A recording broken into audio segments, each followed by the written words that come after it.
This is Ben from the Be a Photographer channel, and in this video I'm going to go through how I import, organize, and edit my images in Capture One Pro 20. So for this example, I'm going to be using sessions in Capture One Pro, and I'm going to create that session on my external hard drive and show you how I keep those organized between my various drives, and I'm going to be importing the photos from my SD card in my camera. Now when I import, I do it through two different ways, and I'll walk you through both, but for now I'm going to plug in my hard drive, plug in my memory card to the memory card reader, and we'll get started. You can see my Nikon D750 SD card here, and my external hard drive is plugged in. What I'm going to do is hit Capture One Pro 20 and hit New Session from here. If you don't see this window, you can also just hit File, New Session up top, and then I'm going to create a session called Skate Park in Venice, and I'm going to make sure to place this on my actual hard drive. So the location is where the files physically get saved, so I'm going to change this from my pictures drive to the external hard drive and hit choose. So now when I hit OK, it's going to open up a new session, and we'll see it pop open right here. Of course, there's no images in it yet, so what we can do is use the import button up top and then select our source as the Nikon D750 memory card. And what's nice is you get an image preview, you can change the metadata as you import it, and you can scroll through and see all the image previews. Now here's the thing, if your images are on a memory card that has a bunch of files like this one here, and this is just 3 different shoots, it might be a little bit cumbersome to import through this method. So my favorite method actually is to right click on the capture folder, hit show in Finder, and then I can double click on the capture folder here. I'll hold Command and tap Nikon D750, and now I can use Finder to import files. So for instance, I'm going to go to the bottom of the skate park photos. So I see that the wedding shoot starts right here.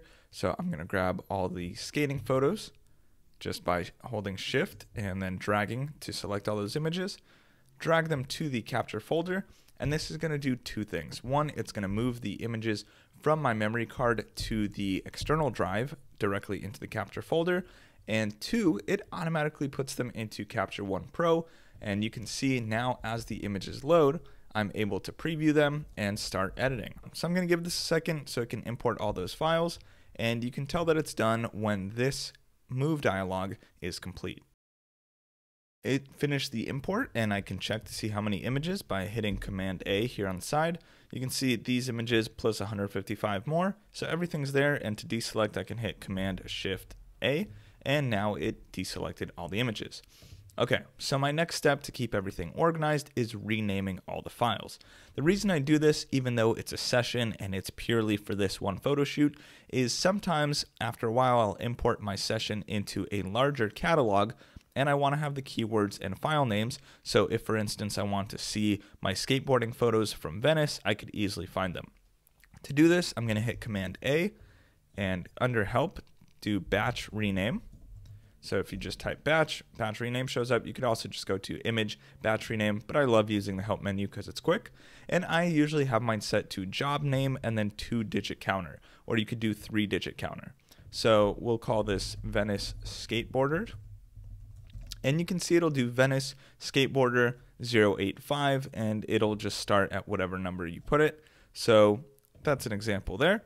And I'm going to do spaces between. So Venice Skateboarder as one word, and then a space so that the number has another section, or I could do underscore. So I'm going to hit rename. And there we go. Now we have the files with the numbers, and it stayed in the same format. So now it's Venice Skateboarder underscore and then the number. Okay, so importing is done. Next, we have to edit. But before editing, we have to choose which images we want to edit. For instance, this, I probably hit the shutter by accident, so I'm going to hit delete.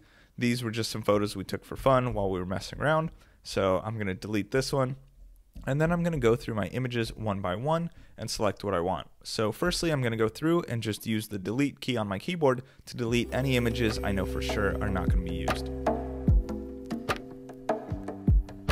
Sometimes in the middle of going through all my images, what I'll do is just test edit one. For instance, I think this shot could be cool if the exposure could be brought up to save it, and I'm just really quick with it. I usually hit the magic tab to see exactly what happens with the exposure. We do have some data here, but I'm not a huge fan of the lighting, so I'm going to delete it. But it's good to know that if there was an image that was this bright, I could bring it up to this level and then also save the highlights in the back. Okay, so here's the first image that I'm really a big fan of, and what I'm going to do is use the number keys on my keyboard to select it as a 5-star image. You can see now in the right side, 5 stars showed up under this shot, and to do that, you literally just hit the corresponding number key on your keyboard. So 1 for 1 star, 2, 3, 4, 5. I do the 5s as my top images. Like if I were to lose all my files, the 5s are the ones I for sure would be upset that I lost. And so I usually go through and select the 5s, and that way when I go to edit later on, I can be really quick with knowing exactly which files I want to work on. When going through the files, if you have two images that are kind of similar and you want to decide between them, what you can do is hold the command key and then tap on the second image and you'll have that file show up. You can even do 3 or 4 or 5 images altogether. The limit is 12 images, so you can compare 12 files at the same time, which is really nice and handy. And now what I can do is go to my library tab here and select the 5-star images. So under session albums, I can hit 5 stars, and now I can see my favorite shots. When we look through on the right side, you can see I picked a handful here, and really I just have maybe 1 or 2 favorites, one from the evening time, and then definitely this top shot right here. So I'm gonna edit it and export, and basically the same process is done for all the other images. So again, I import, rename my files, then choose my tops using the star rating system, selecting my 5-star images, and then I'm gonna go into the edit. So of course I start my edits the same way I've shown in the previous videos.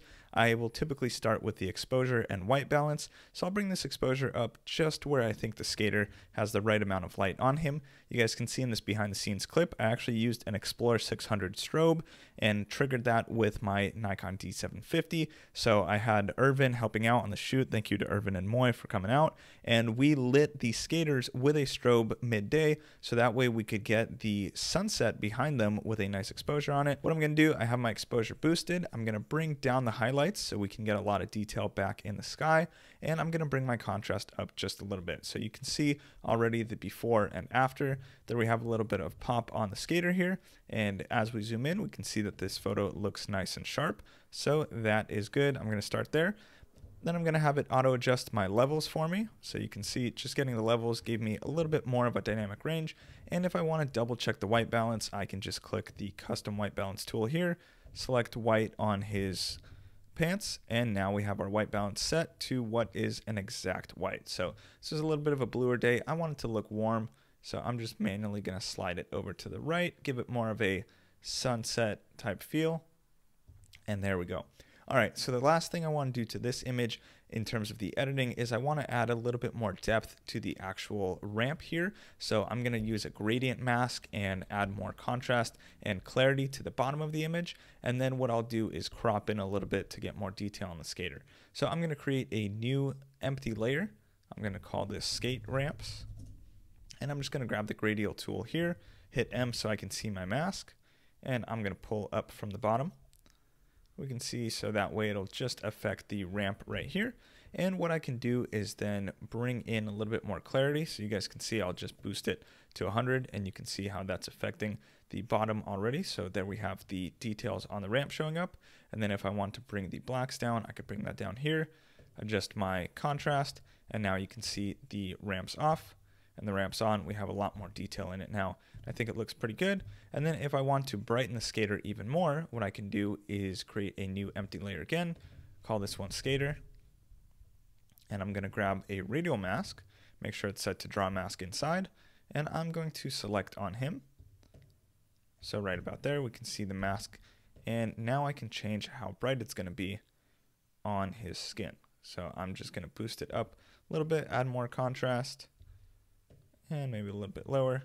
And now we can see before and after, just added a little bit more punch on the skater. And now when I press the C key, I can crop. And to maintain the same aspect ratio, I usually have my crop locked to the original ratio. But let's say I want to do this one in widescreen, so it looks a little bit more cinematic and kind of like a movie, because movies are typically shot in widescreen 16:9. So I'm going to do my crop right about here, click H to confirm. And now I have my final shot. So there is the edit. We did a layer mask on the skate ramp itself. We did the layer mask on the skater. You can see he's nice and sharp. Of course, we lit him with a strobe, the Explorer 600 at the Venice skate park. And you can see there's the image before there's the image after. So we got a lot more detail in it now. And the last thing I'm going to do is export. So I'm going to hit export in the top, and I'm going to just export it to my computer's desktop. We can create a subfolder if we want. So we can call this Venice Skaters. And then I'm going to do the job name, call this Venice Skater. And for Instagram, I typically do 2048 pixels on the long edge. So for scale, you can do long edge here, and then 300 pixels per inch is fine. Hit export one variant. It says exported to that folder on the desktop. So now if I go to my desktop and I do my most recent folders, I see Venice Skaters, see Venice Skater, and now I have the file done and it is complete. But this is my main workflow. This is how I recommend a lot of you guys start. If you have any questions, please leave them down in a comment below. Happy to answer and help out. And please request tutorials so I can create more videos for you. They don't have to be Capture One specific. It can be Photoshop, actual photography, color theory, color balancing, coming up with photo ideas. Whatever you want to learn about, let me know in a comment below. I'll be happy to help, and I'll see you in the next video. Thanks for subscribing.